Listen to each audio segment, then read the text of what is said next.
Hi అండి, అందరికి నమస్కారం. Welcome to our channel. ఈ రోజు తొలి ఏకాదశి కదండి, అదే వైకుంఠ ఏకాదశి కదా. ఈ రోజు అందరు స్పెషల్ పండగలా ప్రతి ఇంట్లో సెలబ్రేట్ చేసుకుంటారండి. ఈ రోజు మా ఇంట్లో కూడా పండగలా జరుపుకుంటున్నాము. ఈ రోజు స్పెషల్ గా దేవుడికి నైవేద్యం పెట్టుకుంటాం కదండి. ఆ నైవేద్యం ఆరిదండి. మా సైడ్ ఎక్కువగా ఆరిది అంటాం, కొన్ని ఏరియాల్లో పాల తాలికలని కూడా అంటారు. ఈ రోజు నేను ఆరిది తయారు చేస్తున్నాను, అది మీకు చేసి చూపిస్తారండి. ఈ రోజు నైవేద్యం నేను ఒక్కదాన్నే చేయట్లేదండి, మా అమ్మ మా పిన్ని కూడా చేస్తున్నారు. మా అమ్మ ఆల్రెడీ వీడియోస్ లో చూసే ఉండుంటారు. మా పిన్ని ఇప్పుడు వీళ్ళిద్దరూ చేస్తున్నారు. ఇప్పుడు మా ఇంట్లో స్పెషల్ చేశారంటే మా అమ్మమ్మ మా నాన్నమ్మలు చేసేవారండి ఎక్కువగా. తర్వాత మా అమ్మలో మా పిన్నులు ఇప్పుడు మాకు నేర్పిస్తున్నారు. వీళ్ళు చేస్తున్నారు, చూడండి ఎలా చేస్తున్నారు. ఇదిగో ఒక గిన్నె తీసుకుని దాంట్లో వాటర్ వేసుకున్నారండి. ఇది మనం ఆ తాలికలు చేసుకోవడానికి ప్రిపేర్ చేసుకుని ముందుగా వాటర్ వేసుకోవాలి. ఇందులో కొద్దిగా ఉప్పు వేసుకోవాలండి. ఈ రోజంతా నాది హెల్ప్ ఏనండి. ఓన్లీ ఈ రోజు మా పిన్ని మా అమ్మాయి ఓన్లీ ఆ రెసిపీ చేసేది మాత్రం. మా ఇంట్లో ఎక్కువగా వాళ్లే చేస్తూ ఉంటారు ఈ రెసిపీని. స్పెషల్ రెసిపీ కాబట్టి అందుకని ఈ రోజు నాదంతా హెల్ప్ ఏనండి. ఇప్పుడు బెల్లం కోరమన్నారు, కోరుతున్నాను అంతే.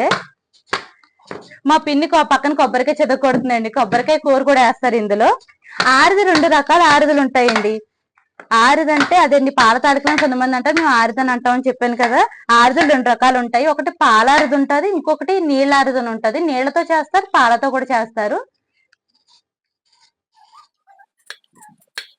ఇలా మరిగిన తర్వాత కొద్దిగా బెల్లం వేసుకోవాలండి. ఈ బెల్లం బాగా కరిగే వరకు మరగనివ్వాలి.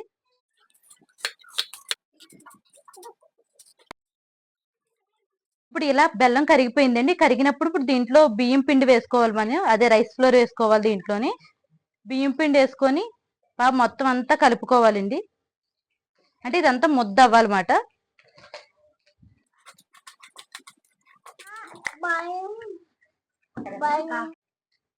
ఇలా ఒక గిన్నెలోకి తీసుకోవాలండి. మొత్తాన్ని కలుపుకున్న తర్వాత ఆల్రెడీ మనం ఇలా పొయ్యి పైన కలుపుకున్నాం కదండి వాటర్ లో. ఇప్పుడు దీన్నే కొద్ది కొద్దిగా పిండి వేసుకుంటూ మొత్తం ముద్దలా చేసుకోవాలండి.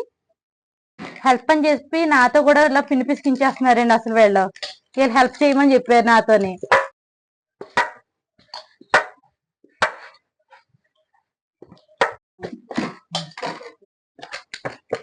ఇలా మెత్తని ముద్దలో చేసుకోవాలండి. ఇప్పుడు దీన్ని పక్కన పెట్టుకోవాలి ఒక 5 నిమిషాలు. మళ్ళీ పొయ్యి పైన పెద్ద ఇలాంటి గిన్నె పెట్టుకోవాలండి. ఎసరికి నీళ్లు వేసుకోవాలండి. ఇలా 6 చెంబులు వాటర్ వేసాం కదండి, ఇవి పొంగులు వచ్చేలా మరగ పెట్టుకోవాలి వాటర్ మొత్తాన్ని. ఆల్రెడీ మనం ఎసరు పెట్టుకున్నాం కదండి, అది మరగాలి. అది మరిగి లోపల మనం ఆల్రెడీ ముద్ద కలిపి పెట్టుకున్నాం కదండి రైస్ పిండిని. ఆ పిండిని ఇప్పుడు మనం పాల తాలికల కింద చేసుకోవాలి. అదే పొడుగుగా చేసి పెట్టుకున్నాం కదండి, దాన్ని ఒక ముద్ద తీసుకొని విధంగా ఇలా దీనిపైన పెట్టి, ఇవి కూడా మనకు నచ్చిన ఆకారం చేసుకోవచ్చండి. ఇవి కూడా కొంతమంది రౌండ్ షేప్లు కూడా చేసుకుంటారు, కొంతమంది ఇలా తాలికల కింద చేసుకుంటారు. ఇదిగోండి ఇలా చేసుకోవాలి. ఈ విధంగా చేసుకుని వీటిని పక్కన పెట్టుకోవాలి. మా సైడ్ ఎక్కువగా ఏకాదశి అంటే స్పెషల్ ఇదేనండి, ఎక్కువ ఆరుదులు వండుకుంటాం. ఎక్కువగా ఫేమస్ అంటే దేవుడికి నైవేద్యంగా ఎక్కువ ఆరుదులు వండుతారు. మా చిన్నతనంలో మా నాన్నమ్మ అయితే బాగా ఎక్కువగా ఉండేదండి, ఇంతకన్నా ఎక్కువ అన్నమాట. బాగా పక్క వాళ్ళందరికీ పంచి పెట్టడమే కాకుండా ఇంట్లో కూడా ఎక్కువగా తినేవారు అప్పట్లో. ఇప్పుడంటే తక్కువ తక్కువ తింటున్నాం గానీ. చేసేది నీలారిదండి, పాలారిది కాదు. ఇలా కొంచెం లైట్ గా మరిగినప్పుడు వాటర్ దీంట్లో పచ్చిశనగపప్పు వేసుకోవాలి.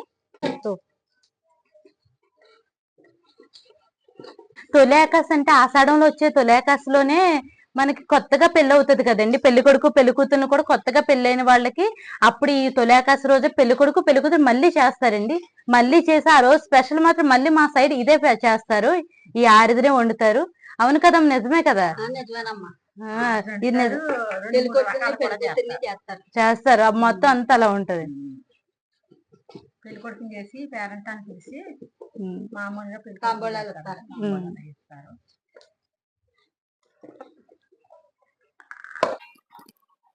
ఈ విధంగా చేసుకోవాలండి అన్నిని. మనం పిండిని ముద్ద కింద చేసుకున్నాం కదా, ఆ ముద్దను మొత్తాన్ని ఇలా రౌండ్ బాల్స్ కింద చేసుకోవచ్చు, లేకపోతే ఇలా తాలికలు పొడవుగా చేసుకోవచ్చు అండి. ఈ విధంగా మొత్తం అన్ని చేసుకొని వీటిని కూడా పక్కన పెట్టుకోవాలి. ఎసరు మరిగింది. ఇలా మరిగినప్పుడు ఇప్పుడు మనం ఆల్రెడీ చేసుకొని పెట్టుకున్నాం కదా తాలికలు, వీటిని ఇందులో వేసుకోవాలి. ఇలా మొత్తం అన్ని వేసుకోవాలి. మనం ఎన్నైతే చేసుకున్నాం అన్ని వేసుకోవాలి. ఒకసారి కలుపుకోవాలండి. ఇలాగా స్లోగా చిదిగిపోకుండా ఇలా కలుపుకొని వీటిని మూత పెట్టి బాగా కాసేపు ఒక 10 నిమిషాలు ఉడకనివ్వాలండి. అలా పిండిని మొత్తాన్ని ఇందులో వేసుకోవాలండి. నేను కేజీన్నర పిండిని తీసుకున్నాను. కేజీన్నర పిండిని ముప్పావు కేజీ పిండిని మాత్రం నేను ఆ ఉండల కింద చేసుకున్నాను. మిగతా పిండిని ఇలా వేసుకొని ఇందులో కేజీ బెల్లం వేయాలండి. కేజీ బెల్లాన్ని ఇలా కోరుకొని ఈ బెల్లాన్ని ఇందులో వేసుకోవాలి. ఈ మొత్తాన్ని ఇలా బాగా కలుపుకోవాలండి. మొత్తం అంతా బెల్లం పిండి కలిసేలా కలుపుకోవాలి. ఇలా కలుపుకొని వీటిని పక్కన పెట్టుకోవాలి. ఇప్పుడు కొబ్బరికాయని తీసుకుని ఇలా చిన్న చిన్న ముక్కల కింద కట్ చేసుకోవాలండి. కొబ్బరికాయ కోరుకోవచ్చు, కానీ ముక్కలుగా కూడా బాగానే ఉంటది టేస్ట్, అందుకని నేను ముక్కలుగా చేస్తున్నాను.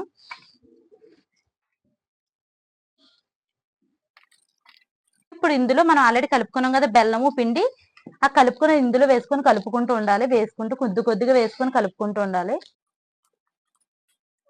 ఇలా నెమ్మదిగా కలుపుకొని ఒక 5 నిమిషాలు ఉడికించుకుంటే సరిపోతుందండి. ఇప్పుడు ఇందులో కొద్దిగా సాల్ట్ వేసుకోవాలండి.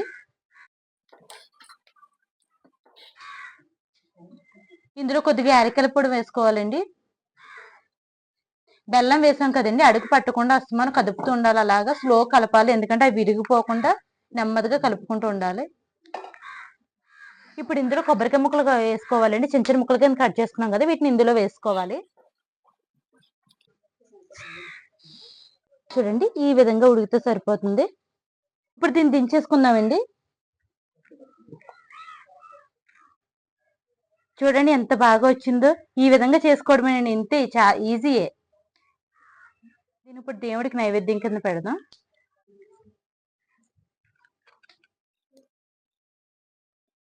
దేవుడికి నైవేద్యంగా పెట్టేసుకున్నాం కదండి. ఇప్పుడు మనం టేస్ట్ చేద్దాం ఎలా ఉందో. సూపర్ ఉంది పిన్ని, బాగుందమ్మా, సూపర్. మీ అమ్మ చాలా బాగా వండిందండి. నా పేరు చెప్తున్నారు కానీ వాళ్ళిద్దరే చెప్పారండి ఎలా వండాలి ఏంటో. నా చేత హెల్ప్ చేశాను అంతే నేను. వాళ్ళే బాగా చేశారు, ఎందుకంటే వాళ్ళ అమ్మ నేర్పింది. అప్పట్లో బాగా చేసుకునేవారు, వాళ్ళు నేర్పారు. ఇప్పుడు మనం చూసి మనం నేర్చుకోవాలి వీళ్ళ బట్టి. ఇన్ని కేజీ పిండికి అయితే ఎంత వాటర్ తీసుకోవాలి, ఎంత పిండి తీసి ఎలా చేసుకోవాలి? 4 చెంబుల నీళ్లు ఎసరెట్టుకోవాలి కేజీ పిండికి. సోళ్ళ నీళ్లు తోపుకి ఎసరెట్టుకోవాలి. ఆహా, మనం ఉండలు చేసుకోవడానికి గ్లాసు నీరు పెట్టుకోవాలి ఎసరే. అప్పుడు పిండికి ఒక 4 చెంబులు మామూలుగా ఇవన్నీ వండడానికి. మనం కేజీ పిండి తీసుకున్నాం కదండి, అంటే నార్మల్ గా మనం కేజీనా తీసుకున్నాం. నార్మల్ గా కేజీ తీసుకునే వాళ్ళు అయితే కేజీ పిండికి ఫస్ట్ మనం సగం తాలికలు చేసుకోవడానికి ఉడికించుకోవాలి కదండి. ఆ ఉడికించుకోవడానికి గ్లాసుడి వాటర్ తీసుకోవాలి. ఆ గ్లాసుడి వాటర్ కి ముప్పావు అంటే కేజీలోని పావు ఉంటది కదా, ఆ పావు మనం దాంట్లో వేసుకుని ఉడికించుకోవాలి తాలికల కింద. మిగతా పిండి ముప్పావు పిండి ఉంటది కదా, ఆ పిండిని 4 చెంబులు వాటర్ పెట్టుకొని ఉడికించుకుంటున్నాం కదా, తాలికలన్నీ వేసి అందులో మళ్ళీ బెల్లం అది కలిపి మొత్తాన్ని ఉడికించాలండి. మొత్తానికి కేజీ పిండికి 4 చెంబులు వాటర్ పడుతుంది. గ్లాస్ వాటర్ అది తాలికలు చేయడానికి పడుతుందండి వాటర్. బెల్లం కేజీ బెల్లం పడుతుంది కంప్లీట్ గా. తాలికల్లో కొద్దిగా వేస్తాం కదండి, మిగతా బెల్లం అంతా కేజీలో కొద్దిగా వేస్తాం అంతే. మిగతా బెల్లం అంతా మనం పిండిలో కలిపేస్తాం అంతే. కొబ్బరికాయ ముక్కలు పచ్చిశనగపప్పు ఇవన్నీ మన ఇష్టాన్ని బట్టి వేసుకోవడమేనండి. ఇంతేనండి, చాలా ఈజీగా చేసుకోవచ్చు. ఈ రోజు మా పిన్ని మా అమ్మ సూపర్ ఉండే, నేను హెల్ప్ చేస్తేనన్నట్టు అన్ని చేయించేసారు నా చేత హెల్ప్ చేయమని. సూపర్ ఉందండి. ఇంతేనండి, చాలా ఈజీగా చేసుకోవచ్చు. ఈ వీడియో కనుక మీకు నచ్చినట్లయితే లైక్ చేయండి, షేర్ చేయండి, సబ్స్క్రైబ్ చేయండి. మళ్ళీ వీడియోలో కలుద్దాం. బాయ్ బాయ్ చెప్పండి. Bye bye.